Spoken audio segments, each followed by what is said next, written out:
Ézéchiel, chapitre 17. La parole de l'Éternel me fut adressée en ces mots. Fils de l'homme, propose une énigme, dis une parabole à la maison d'Israël. Tu diras, ainsi parle le Seigneur, l'Éternel.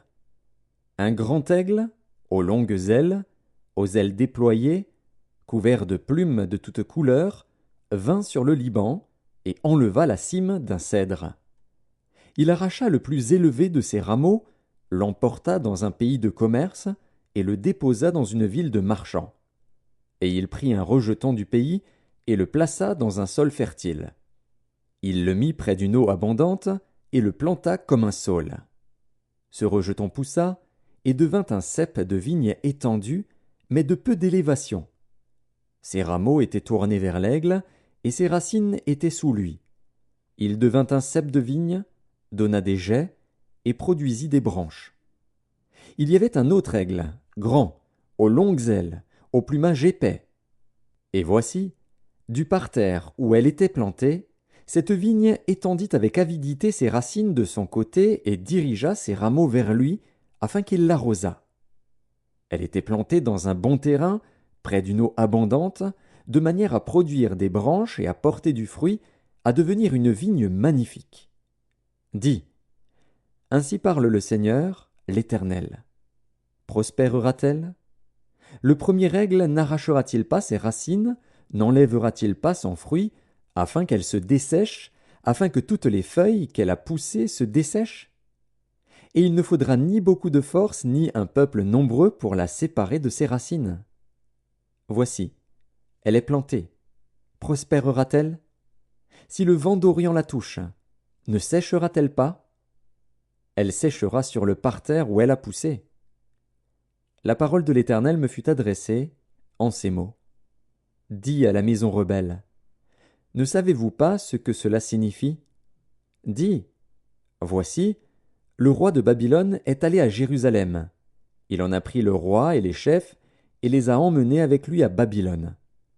Il a choisi un membre de la race royale, a traité alliance avec lui et lui a fait prêter serment, et il a emmené les grands du pays, afin que le royaume fût tenu dans l'abaissement, sans pouvoir s'élever, et qu'il gardât son alliance en y demeurant fidèle.